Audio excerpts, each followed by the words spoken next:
نحمده ونصلي على رسوله الکریم اما بعد۔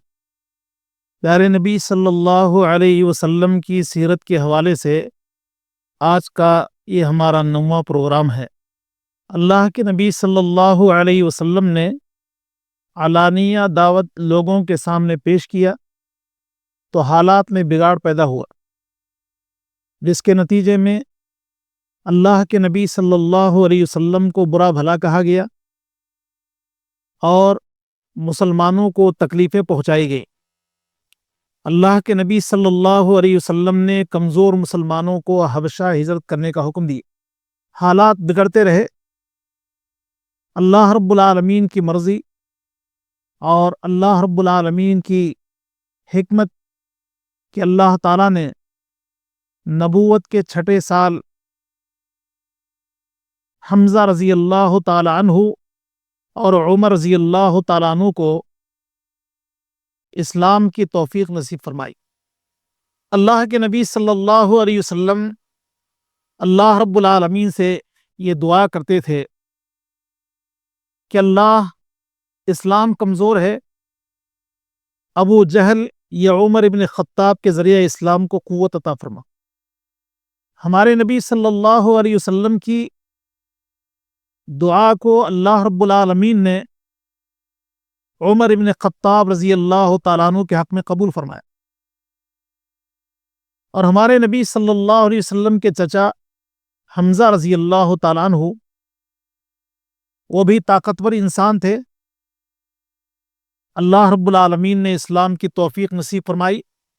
ان دنوں اللہ کے نبی صلی اللہ علیہ وسلم دار ارقم میں بیٹھا کرتے تھے۔ حمزہ رضی اللہ تعالیٰ عنہ کے اسلام کی وجہ یہ بتائی جاتی ہے کہ اللہ کے نبی صلی اللہ علیہ وسلم کو ابو جہل نے تکلیف پہنچایا۔ نبی علیہ السلام نے کچھ نہ کہا، آپ نے خاموشی اختیار کر لی۔ عبداللہ ابن جدعان کی لونڈی اپنے گھر کے چھت سے دیکھ رہی تھی کہ محمد صلی اللہ علیہ وسلم کو کیسے تکلیف پہنچائی جا رہی ہے۔ کچھ دیر کے بعد حمزہ، جو اللہ کے نبی صلی اللہ علیہ وسلم کے چچا ہیں، وہاں سے گزرے تو عبداللہ ابن جدعان کی لونڈی نے حمزہ سے کہا کہ اے حمزہ، ابھی کچھ دیر پہلے تمہارے بھتیجے محمد کو ابو جہل نے تکلیف پہنچایا ہے، کیا تم خاموشی اختیار کر لو گے کہ تمہارے بھتیجے کے ساتھ جو جی چاہے سلوک کر لے، جو جیسا چاہے سلوک کر لے؟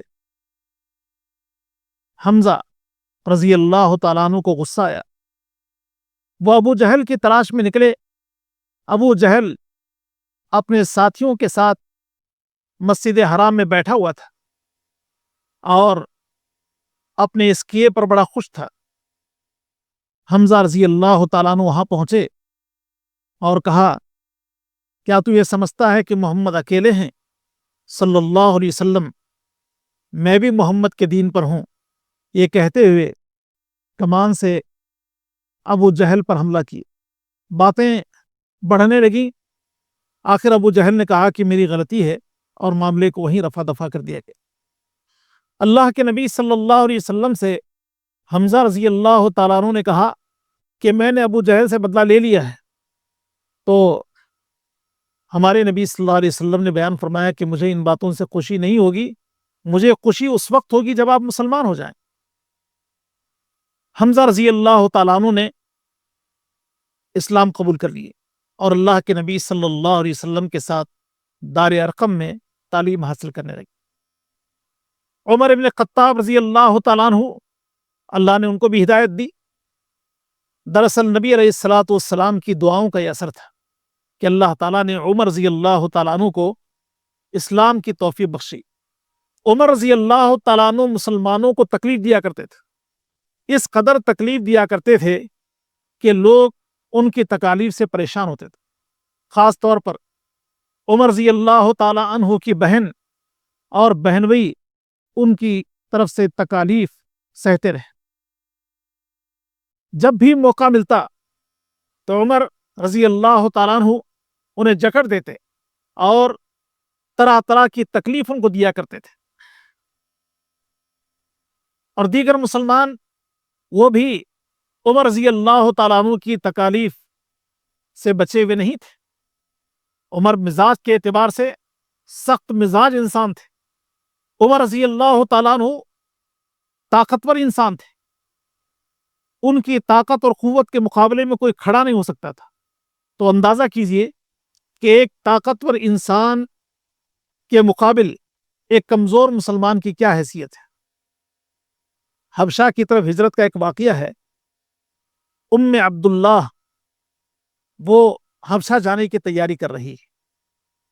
عمر ابن خطاب رضی اللہ عنہ جو بھی مسلمان نہیں ہوئے، عبداللہ سے گفتگو کر رہے، کہہ رہے عبداللہ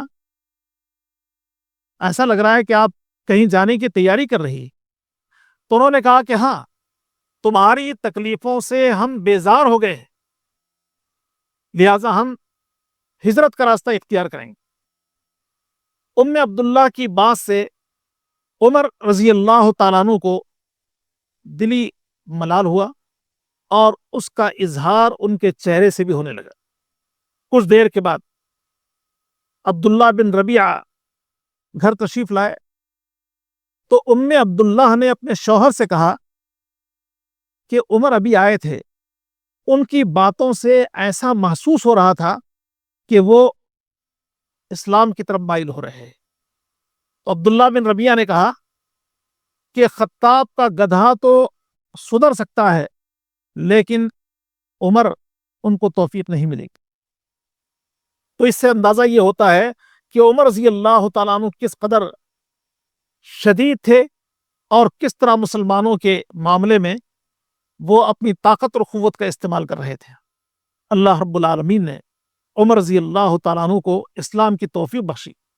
اب تھے تو بہادر انسان، ان کے مسلمان ہونے سے مسلمانوں کو تھوڑی سی ہمت اور طاقت آ گئی، لیکن دوسری طرف عمر رضی اللہ تعالیٰ عنہ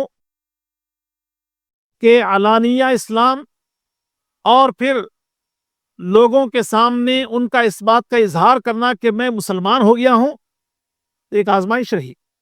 عمر رضی اللہ تعالیٰ عنہ نے لوگوں کے درمیان یہ کہا کہ میں مسلمان ہوں، میں مسلمان ہوں۔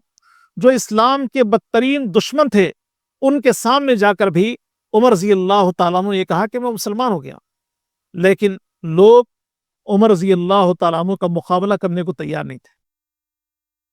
آخر کچھ ایسے حالات بھی پیش ہوئے کہ لوگوں نے عمر رضی اللہ تعالیٰ عنہ کا مقابلہ کیا اور پھر آپس میں مار پیٹ ہوتی رہی۔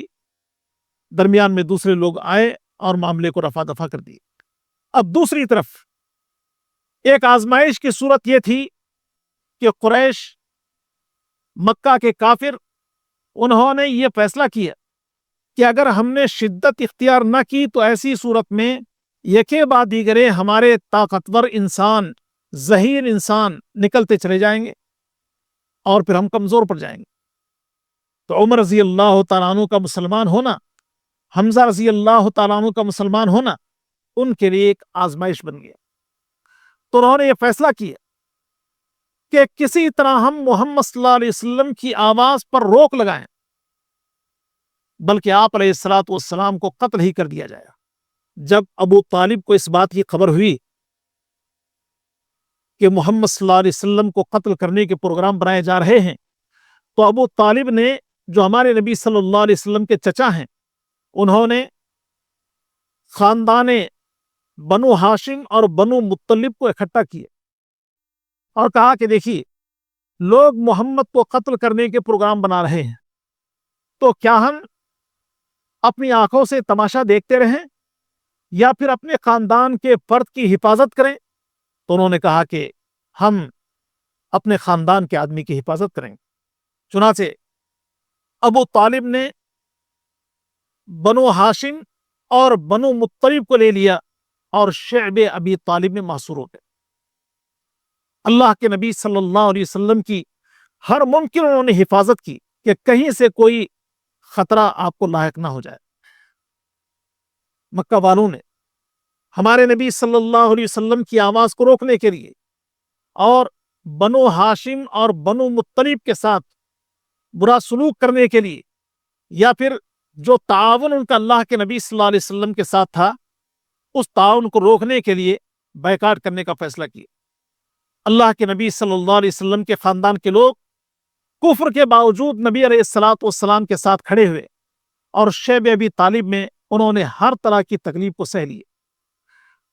بات یہ تھی کہ کوئی کاروبار ان لوگوں کے ساتھ نہیں کیا جائے گا، شادی بیاہ کے معاملات نہیں ہوں گے، اور دوسری چیزیں، یہاں تک کہ اگر کوئی آدمی اپنی مرضی سے کوئی غلہ پہنچانا چاہے تو اس پر بھی روک لگا دی گئی۔ 3 سال کا عرصہ اللہ کے نبی صلی اللہ علیہ وسلم نے، خاندان بنو ہاشم نے، خاندان بنو مطلب نے سہ لیا۔ آخر کچھ نوجوانوں کی کوشش سے، جن کا تعلق خاندان بنو ہاشم سے تھا، جن کا تعلق خاندان بنو مطلب سے تھا، انہوں نے آواز اٹھائی، اور ان کی آواز کے نتیجہ میں یہ بیکاٹ ختم کر دیا گیا۔ ہمارے نبی صلی اللہ علیہ وسلم نے اب دعوتی رخ کو تبدیل کیا۔ یہ 10 نبوت کی بات ہے۔ اللہ کے نبی صلی اللہ علیہ وسلم کے لیے ایک آزمائش بھی ہوئی کہ نبی علیہ الصلوۃ والسلام کے چچا، جو ہر وقت آپ کے ساتھ کھڑے ہوتے تھے، اور اللہ کے نبی صلی اللہ علیہ وسلم کی بیوی، جو نبی علیہ الصلوۃ والسلام کو دلاسا دلایا کرتی تھی، اب وہ دنیا میں نہ رہے۔ اللہ کے نبی صلی اللہ علیہ وسلم کو ملال ہوا، اور نبی علیہ الصلوۃ والسلام کے چچا کے انتقال پر بعض لوگ آپ کو تکلیف دینے کے لیے سامنے آ گئے۔ نبی علیہ الصلوۃ والسلام نے مناسب یہ سمجھا کہ اب مکہ میں لوگوں کو دعوت دینے کے بجائے طائف کا رخ کیا جائے، ہو سکتا ہے کہ طائف والے مسلمان ہو جائیں۔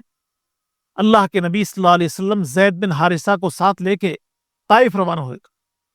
آپ نے وہاں عبد یالیل، حبیب، مسعود، جو قبیلہ ثقیف کے سردار تھے، ان کے سامنے اللہ کا پیغام رکھا۔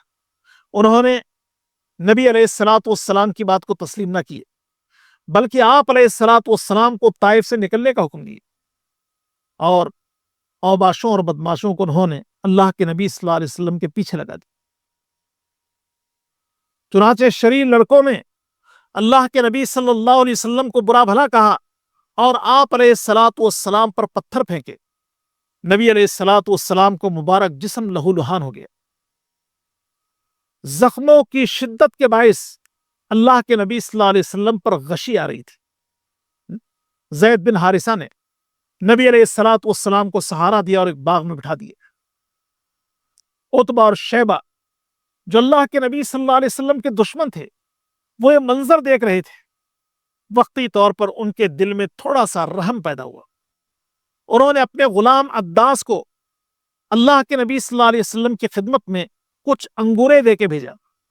عداس ہمارے نبی صلی اللہ علیہ وسلم کی خدمت میں حاضر ہوئے، کہا کہ یہ کچھ انگورے ہیں جو آپ کی خدمت میں پیش کر رہا۔ اللہ کے نبی صلی اللہ علیہ وسلم نے اس ہدیے کو قبول کیا۔ اللہ کے نام کے ساتھ پیارے نبی صلی اللہ علیہ وسلم نے انگور کھایا۔ عداس کو بڑا تعجب ہوا، تو اس نے کہا کہ آپ نے کیا کہا ہے؟ اللہ کے نبی صلی اللہ علیہ وسلم نے پوچھا کہ تم کون ہو، کہاں کے رہنے والے ہو؟ عداس نے کہا کہ میں نینوا کے علاقے کا رہنے والا ہوں۔ اللہ کے نبی نے کہا کہ یونس علیہ السلام کے شہر کے رہنے والے ہو؟ تو کہا کہ ہاں، میں یونس علیہ السلام کے شہر کا رہنے والا ہوں۔ آپ کو کیسے پتا؟ تو ہمارے نبی صلی اللہ علیہ وسلم نے کہا کہ یونس اللہ کے نبی تھے اور میں بھی اللہ کا نبی۔ عداس ہمارے نبی صلی اللہ علیہ وسلم کا عقیدت مند ہو گیا۔ آپ علیہ الصلوۃ والسلام کو بوسہ دینے لگا۔ عتبہ اور شیبہ دور سے دیکھ رہے ہیں کہ عداس کیا کر رہا ہے۔ عداس جب واپس ہوا تو انہوں نے عداس سے پوچھا کہ ہم نے تمہیں صرف انگورے دینے کے لیے بھیجا تھا اور تم ان کو بوسہ دینے لگے۔ عداس نے کہا کہ روئے زمین پر ان سے بہتر آدمی مجھے محسوس نہیں ہوا۔ اللہ کے نبی صلی اللہ علیہ وسلم طائف سے نکلے۔ پیارے نبی صلی اللہ علیہ وسلم قرن الثعالب مقام پر پہنچے تو اللہ کے نبی صلی اللہ علیہ وسلم کے پاس جبریل علیہ السلام آئے۔ جبریل علیہ السلام نے نبی علیہ الصلوۃ والسلام سے کہا کہ میرے ساتھ پہاڑوں پر متعین فرشتہ ہے،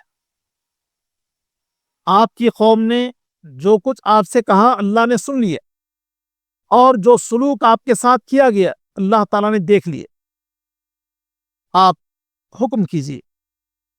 طائف والوں کو اگر ہلاک و برباد کرنا ہے، ان سے انتقام لینا ہے تو ہم تیار ہیں۔ پیارے نبی صلی اللہ علیہ وسلم نے کہا کہ اللہ رب العالمین نے مجھے رحمت بنا کر بھیجا ہے، ان لوگوں نے نہیں سمجھا تو کوئی بات نہیں، ان کی اولاد اللہ رب العالمین کی عبادت کرنے والی بن جائے گی۔ اور نبی علیہ الصلوۃ والسلام نے اپنی تکلیف کو اللہ رب العالمین کے حوالے کر دیے، کہا کہ اللہ میں اپنی کمزوری اور بے بسی کی تجھ سے شکایت کرتا ہوں، اے اللہ یہ سب کچھ اگر تیری تقدیر کے ساتھ ہوا ہے تو میں راضی اور خوش ہوں۔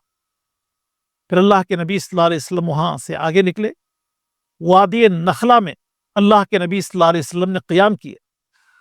اللہ کے نبی صلی اللہ علیہ وسلم قرآن کریم کی تلاوت کر رہے ہیں کہ اللہ تعالیٰ نے جنوں کے قافلے کو ہمارے نبی صلی اللہ علیہ وسلم کے پاس بھیج دی۔ جن پیارے نبی صلی اللہ علیہ وسلم کی نبوت سے پہلے آسمانوں کی طرف جاتے تھے، اللہ نے جب آپ کو نبی بنا دیا تو ان کا آسمان کی طرف جانا بند ہو گیا، تو لوگ زمین میں پھیل گئے اور یہ دیکھنے لگے کہ آخر کوئی واقعہ تو نہیں ہوا، ہمارا راستہ آسمان پر جانے کے لیے کیوں روکا جا رہا ہے؟ پیارے نبی صلی اللہ علیہ وسلم کو وادی نخلا میں انہوں نے قرآن پڑھتا ہوا دیکھا تو اپنے ساتھیوں سے کہا کہ خاموش ہو جاؤ، غور سے سنو۔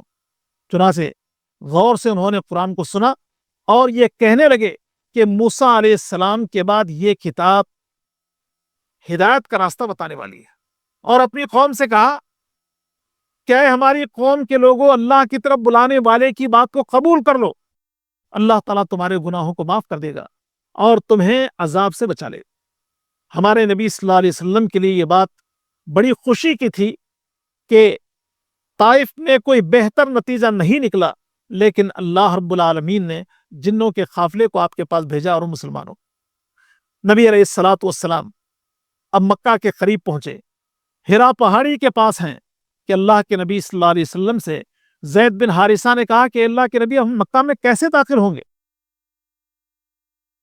اللہ کے نبی صلی اللہ علیہ وسلم نے زید بن حارثہ سے کہا کہ زید، اللہ تعالیٰ ہمارے ساتھ۔ چنانچہ نبی علیہ الصلوۃ والسلام نے ہرا پہاڑی کے پاس سے 3 آدمیوں کے نام پیغام بھیجا کہ ہم آپ کی پناہ میں آنا چاہتے ہیں، اخنس بن شریق، سہیل بن عامر، مطعم بن عدی۔ اخنس بن شریق نے کہا کہ میں پناہ نہیں دوں گا، سہیل بن عامر نے کہا کہ میں کلی پناہ نہیں دے سکتا، جو لوگ میرے جاننے والے ہیں، جن سے میرے تعلقات ہیں، ان سے میں آپ کو بچا سکتا ہوں، ان کے شر سے بچا سکتا ہوں، لیکن جو میرے دشمن ہیں ان کے شر سے میں آپ کو بچا نہیں سکتا۔ مطعم بن عدی نے اللہ کے نبی صلی اللہ علیہ وسلم کو پناہ دینے کا فیصلہ کیا، چنانچہ اس نے اپنے جوان بیٹوں کو نبی علیہ الصلوۃ والسلام کے پاس بھیجا، اور مطعم بن عدی کے بیٹوں کے ساتھ اللہ کے نبی صلی اللہ علیہ وسلم مکہ میں داخل ہوئے۔ اللہ کے نبی صلی اللہ علیہ وسلم جب مکہ میں داخل ہوئے تو نبی علیہ الصلوۃ والسلام نے اپنی دعوت کا رخ تبدیل کیا۔ عمرے سے آنے والے، عمرے کے لیے آنے والے اور حج کے لیے آنے والوں پر نبی علیہ الصلوۃ والسلام نے محنت کرنا شروع کی، جس کے نتیجہ میں پیارے نبی صلی اللہ علیہ وسلم کی دعوت مکہ کے باہر پہنچ گئی، اور اللہ رب العالمین نے دور دراز کے علاقوں کو اسلام کی توفیق نصیب فرمائی۔ پہلے سال اللہ کے نبی صلی اللہ علیہ وسلم کی خدمت میں مدینہ کے 6 آدمی آئے، آپ علیہ الصلوۃ والسلام سے گفتگو کیا اور مسلمانوں۔ دوسرے حج پر مدینہ کے 12 آدمیوں نے اللہ کے نبی صلی اللہ علیہ وسلم کی خدمت میں حاضر ہو کر آپ علیہ الصلوۃ والسلام کی باتوں کو سنا اور مسلمان ہو گئے۔ اور تیسرے سال نبی علیہ الصلوۃ والسلام کی خدمت میں 75 آدمی آئے اور اللہ کے نبی صلی اللہ علیہ وسلم سے مینا کی وادی میں بات چیت کیا اور مسلمان ہوئے، اور نبی علیہ الصلوۃ والسلام کو مدینہ آنے کی انہوں نے دعوت دی۔ تو یہ کچھ باتیں تھیں جو آپ کی خدمت میں پیش کی گئیں۔ اللہ رب العالمین سے دعا ہے کہ اللہ تعالی ہم سب کو نبی علیہ الصلوۃ والسلام کی سیرت پڑھنے اور آپ علیہ الصلوۃ والسلام کی زندگی کو اسوہ اور نمونہ بنانے کی توفیق عطا فرمائے، آمین۔ وآخر دعوانا الحمد للہ رب العالمین، والسلام علیکم ورحمۃ اللہ وبرکاتہ۔